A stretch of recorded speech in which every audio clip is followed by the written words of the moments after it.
Cette semaine, à l'émission, on découvre l'Outaouais. L'Outaouais, c'est une région fascinante, c'est une région vaste. Pour commencer, je vous invite à parcourir la région de Pontiac à vélo. Ensuite, je vous invite à l'Éco-Odyssée en pédalo. Et pour terminer, survolons à vue d'oiseau la forêt de l'Aigle sur les sentiers suspendus. L'été dernier, j'ai eu la chance d'explorer le territoire québécois, de la région des Outaouais jusqu'aux îles de la Madeleine, en passant par la Gaspésie, Saguenay et Charlevoix, à la rencontre des gens, de la diversité naturelle et des activités plein air, une aventure pour vous faire découvrir le Québec, naturellement, sur les grands sentiers.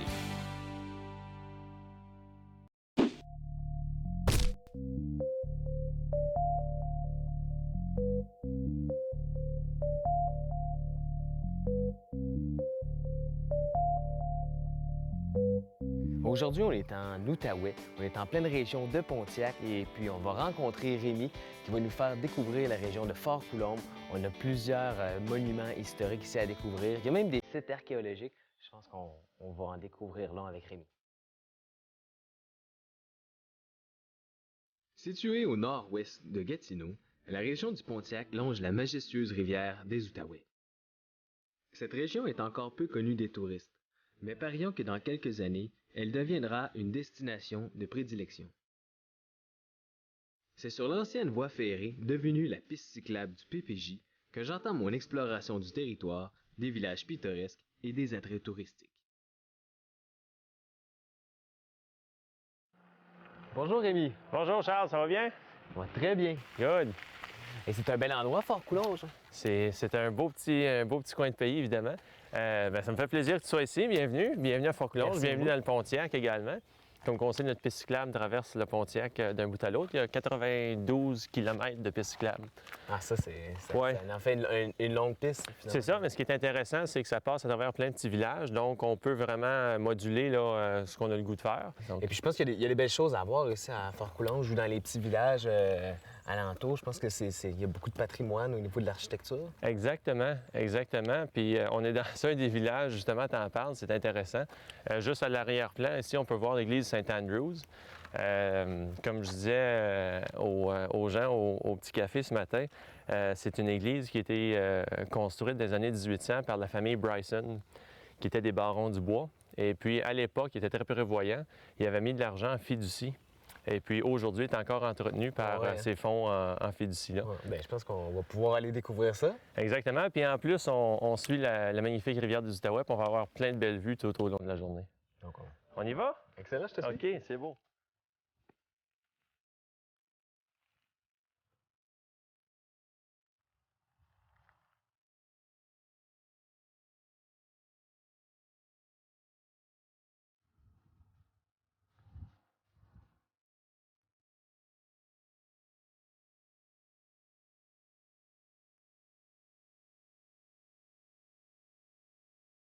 Donc, ce qui est fascinant, c'est que c'est le pont le plus long au Québec, et puis le deuxième le plus long au Canada. Le seul plus long est au Nouveau-Brunswick, en effet. Donc, on va reprendre le PPJ, puis on va aller faire un autre petit bout sur le PPJ.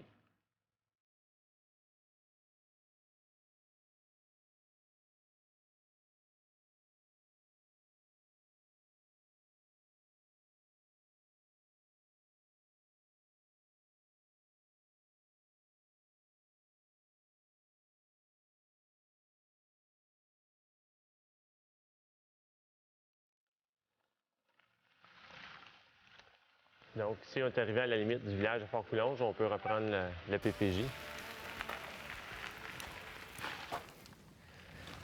On va poursuivre une bonne partie du circuit ici. Pour se rendre on va traverser un petit village qui s'appelle Davidson. Puis ensuite, on va arrêter à un petit terrain de camping qui s'appelle Base Macro-Carpa, qui a été récipiendaire des Grands Prix du tourisme de l'Outaouais. Ah, c'est génial. 2 années, et puis il a été finaliste, je pense, pendant 3 années. Donc, c'est un beau petit coin pour les cyclistes. Excellent. On va voir ça? Good. Parfait.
C'est pour une petite halte de cyclistes, j'imagine? Oui, ce camping-là est très bien placé. Et, comme tu peux voir, la piste cyclable le traverse là, en plein cœur du camping. Donc, c'est un endroit idéal pour les gens qui veulent faire vélo camping, évidemment.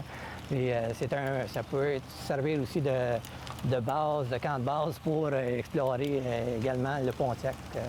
C'est vraiment bien. On voit la rivière ici, c'est sublime. Bon, le site est magnifique. Il y a aussi possibilité également de faire du camping un peu plus en retrait. Il y a des sites de camping un peu plus dans le boisé. Je vois qu'on a un petit point de vue ici. On peut peut-être tourner et aller voir. Oui, d'accord. On va prendre. Oui. Ça, c'est probable.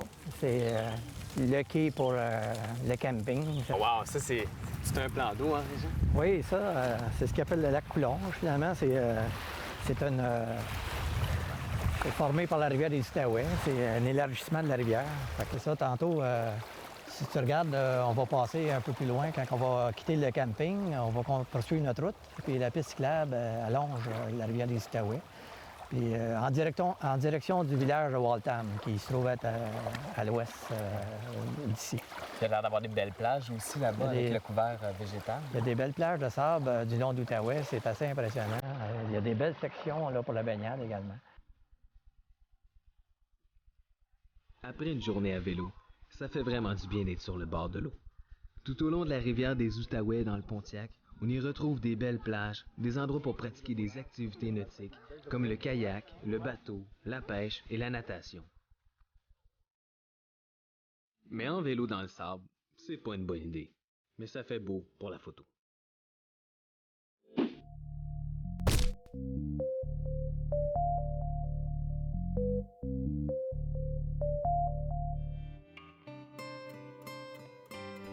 Dans la région de Fort-Coulonge, c'est aux cabines de la Chute que j'ai été hébergé lors de ma visite du Pontiac. Avec ses charmants chalets en bordure de la rivière, le domaine est convivial pour un séjour en famille.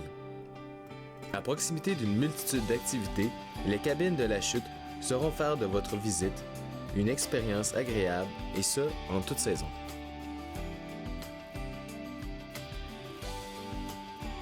Plus au nord, dans la région de Maniwaki, la forêt de l'Aigle offre aux villégiateurs, en plus de nombreuses activités, des hébergements de qualité. Ici, en bordure du lac Mary, on retrouve 3 chalets pouvant accueillir chacun des groupes de 10 à 12 personnes, dans le plus grand confort. Que vous veniez ici pour les activités ou pour oublier les tracas quotidiens en grande nature, vous trouverez à la forêt de l'Aigle ce que vous recherchez.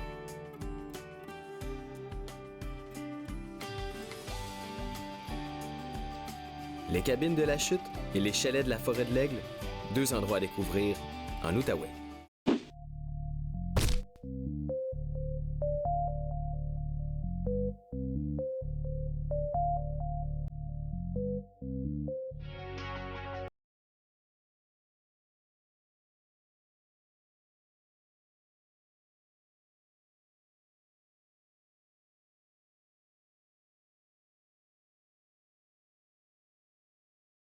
Red Lake, c'est situé à Maniwaki, donc on s'en va immédiatement rencontrer notre guide, Claude. Salut Charles, ça va bien? Ah, ça va très bien. Good. Bonne route pour se rendre? Oui, ça a été assez spécial, hein, on s'en va cru, mais d'habitude, plus on va loin, plus on va cru, plus la nature est belle. On va commencer à voir de plus en plus de cèdres, plus qu'on s'enfonce dans la forêt. On s'en va vers des endroits un petit peu plus humides. Donc ici, c'en est un géant, mais tantôt, on va en avoir plusieurs de plus petites dimensions. Encore un petit ruisseau. Il y a plusieurs petits ruisseaux, 5 petits ruisseaux dans la forêt de l'Aigle qu'on a. 2 rivières, 16 lacs pour 141 km². Ça fait un beau réseau hydrographique, ça. Hein? Voilà. Les lacs, surtout, plusieurs espèces de poissons que les gens peuvent pêcher. J'ai entendu parler qu'il y avait des grands esturgeons. Les esturgeons sont présentement, faire attention de ne pas les sortir soit avec des petits radars.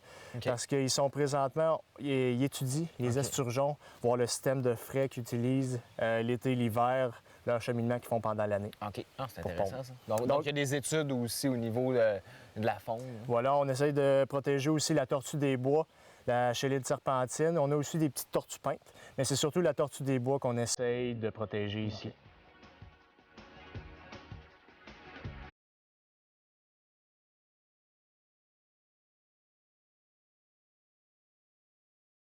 Donc, Charles, après 20-30 minutes, on est rendu au début des sentiers suspendus.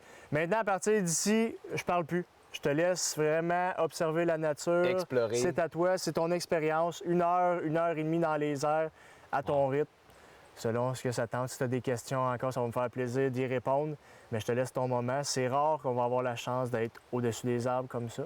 Puis à un certain moment donné, tu vas voir seulement que des pins blancs rendus à une certaine hauteur. C'est les seuls arbres finalement qui sont assez grands, assez robustes pour nous soutenir ici en forêt. C'est une forêt qui est rendue centenaire, mais on n'est pas encore assez solide pour avoir finalement des bouleaux jaunes comme tantôt sur la plateforme de tyrolienne. Oui. Pour nous soutenir en hauteur, ce ne serait pas des arbres utilisés. Je sais pas, je t'avais parlé que les pins blancs ont été utilisés surtout sur le bord du fleuve Saint-Laurent pour faire les mâts centraux des bateaux. Oui. Des bateaux navals. Un arbre de prédilection pour les chantiers Voilà, navals, pour les mâts, on s'est fait finalement. Les gens, les Européens venaient ici pour prendre les grands pins sur le bord du fleuve Saint-Laurent pour les ramener là-bas en Europe pour faire leur bateau. C'était tout un voyage, pareil, qu'ils faisaient à l'époque. Quand même 3 mois, je pense. 3 mois pour ramener des grands pins d'Amérique. Alors, on peut commencer les sentiers suspendus. Je te laisse passer devant. Merci. Et c'est parti.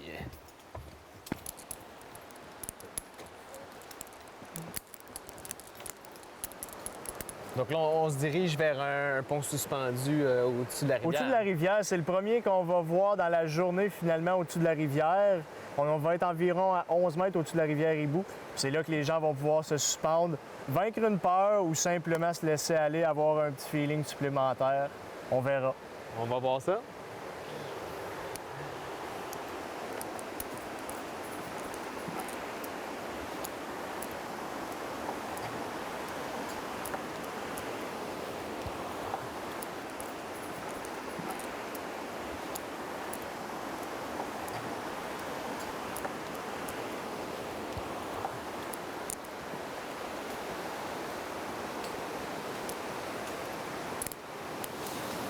Ça donne un petit vertige, hein? La vue sur la rivière ici vaut le coup d'œil, hein?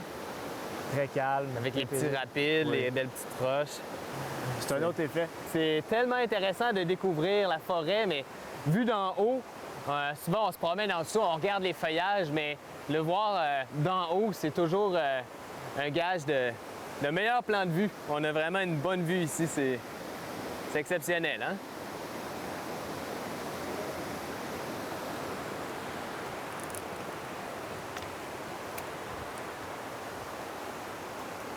Là, on arrive à la première passerelle, pas passerelle, mais plateforme.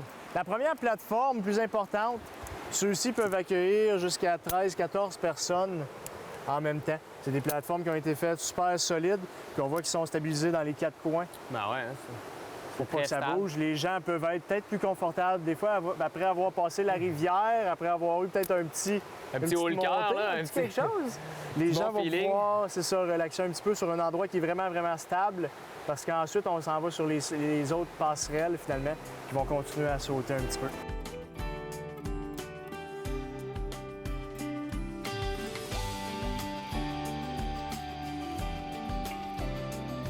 Donc, ça fait déjà 1 heure qu'on est dans les airs. On s'approche déjà de la fin. On est rendu à une hauteur d'environ 16 mètres. Puis ici, c'est la plus longue passerelle. Donc, on s'approche aussi d'une belle grande plateforme qu'on va pouvoir prendre une pause, observer tranquillement. Comment c'est jusqu'à maintenant? Ah, ben c'est tellement beau, là. Je me sens près de la nature, tu sais. On voit, tu sais, je pourrais presque grimper au sommet de l'arbre. C'est vraiment spectaculaire. Il y a toujours comme un bon feeling, tu sais. C'est pas insécurisant, mais en même temps, il y a le fait que ça Je te prends rebondisse un aussi. petit peu à court ici, Ouais, au milieu hein? d'une passerelle. C'est un autre feeling que sur un endroit stable. C'est sûr qu'on sent qu'on n'est pas stable, mais l'équipement est tellement sécuritaire. On parle de 2000 livres à tous les endroits, à tous les points. Double mousqueton, le mousqueton harnais, toujours. la passerelle, les câbles. C'est une belle expérience, vraiment. Là, c'est enrichissant. Finalement, le but de la forêt de l'Aigle en tant que telle, c'était ça. De donner un feeling dans les airs aux gens, de leur montrer la forêt sous un autre angle. Pas juste de marcher en forêt ou dans des sentiers déjà aménagés, Et mais voilà. d'avoir des sentiers suspendus avec un feeling supplémentaire. Puis la marche reste quand même très, très facile. Ici, à 17 mètres de hauteur, on sent vraiment qu'il y a quelque chose de très spécial On est à la cime des arbres ou presque. On dépasse plusieurs autres arbres. L'air est bon, hein? Il paraît que l'air dégagé par les pins est vraiment d'une très, très grande qualité. Donc, si vous voulez venir prendre une marche de santé, c'est vraiment un endroit idéal pour ça. Vous allez découvrir des choses et puis la sensation est très agréable. La sensation du vent dans les arbres aussi, ça l'ajoute vraiment au plaisir. Oui, il y a les ponts suspendus qui vont branler, qui vont donner la sensation, mais là aussi, il y a une bonne petite brise, donc on se sent bercé dans le vent. Puis il faut pas non plus avoir peur parce que ces pins-là sont là depuis 120 ans. On a vu beaucoup de tempêtes, donc c'est très, très sécuritaire.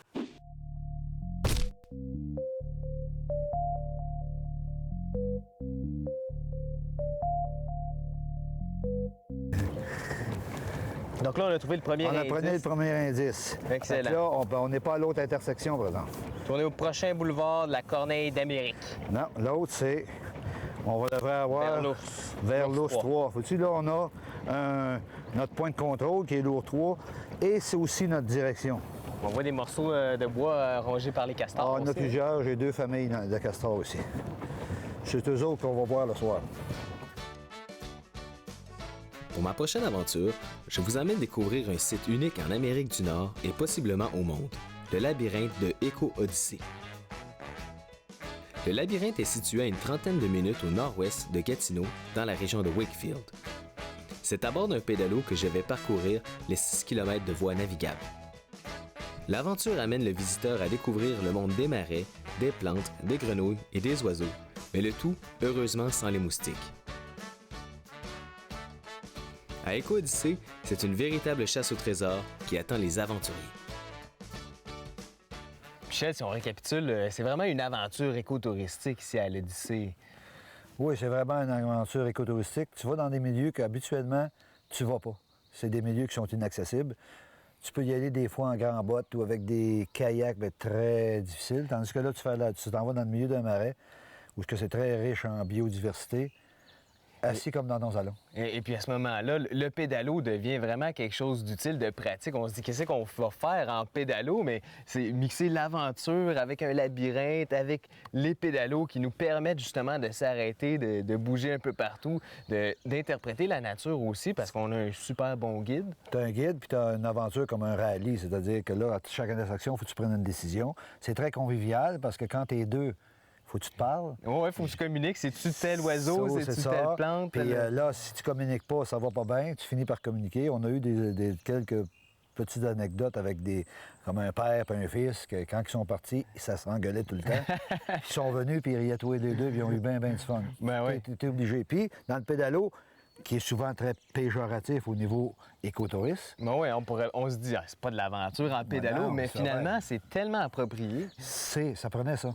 C'est ça? Le fait de t'asseoir à un côté de l'autre, d'être capable de parler, d'être capable de bouger dans le pédalo. Oui, parce qu'en canot, on est comme un en avant Derrière de l'autre. Là, tu peux pas te passer. Tu as une carte à passer, tu peux pas. Tu peux pas. Quand tu as des enfants, les enfants sont en avant de toi. En avant de toi, les enfants sont... On peut venir jusqu'à 4-5 personnes, des fois, c'était des petits. Oui, puis là, tu peux te passer tes affaires. Tu sais, c'est comme dans ton salon, tu joues à une game, puis tu es assis, puis tu as une table, puis là, tu te passes ça. Mais tu es dans le milieu du marais. Mais ça te permet de découvrir des milieux que tu n'as pas accès, de retrouver ton œil de découvreur, là, comme quand on est jeune. Quand on est jeune, on découvre tout. Tout est nouveau. Tandis que quand tu viens vieux, là, on est habitué. Mais quand tu rentres dans ces milieux-là, tu vas jamais, ça devient nouveau. À toutes les fois. Fait que là, c'est là que tu... Ah, c'est comme ça. Ah! Puis chaque personne vient d'ici apprendre quelque chose.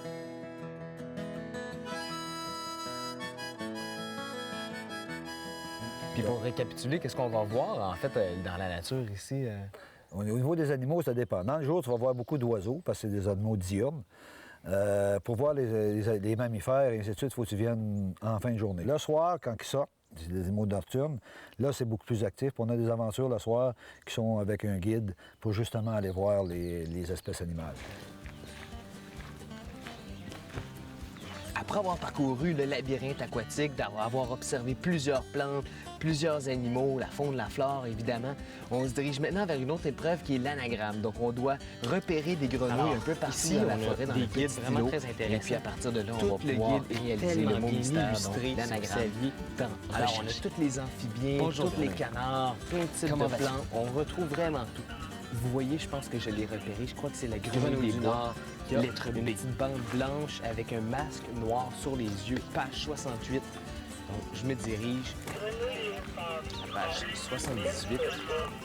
Et à partir de là, j'ai toute la description de l'animal. Donc, lorsque vous vous promenez un petit peu partout, dans le marais ou même en forêt, vous avez toujours le guide qui vous explique chacune des espèces, son habitat, sa taille, les particularités. Saviez-vous que? Donc, il y a des choses vraiment très intéressantes à apprendre ici. On va voir si...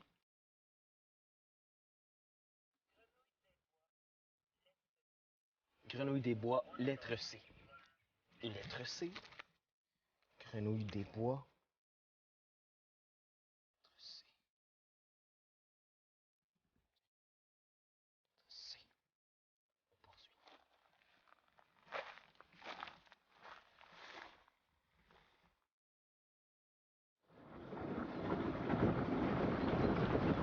C'est pas l'homme qui prend la mer, c'est la mer qui prend l'homme. Ta-ta-ta. Mais elle m'a pris au pédalo, à défaut d'un radeau.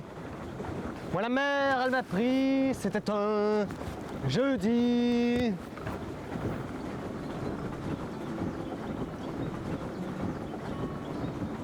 Comme vous le savez, le pédalo, c'est une activité familiale, mais ici spécialement, si vous voulez éduquer vos enfants sur la nature, parler des plantes, parler des amphibiens, des reptiles. Il y a vraiment ici un petit bijou d'interprétation de la nature. C'est très, très intéressant. C'est familial. Vous pouvez prendre votre temps. Et comme je vous le disais, il n'y a pas de mouche, donc c'est très, très agréable.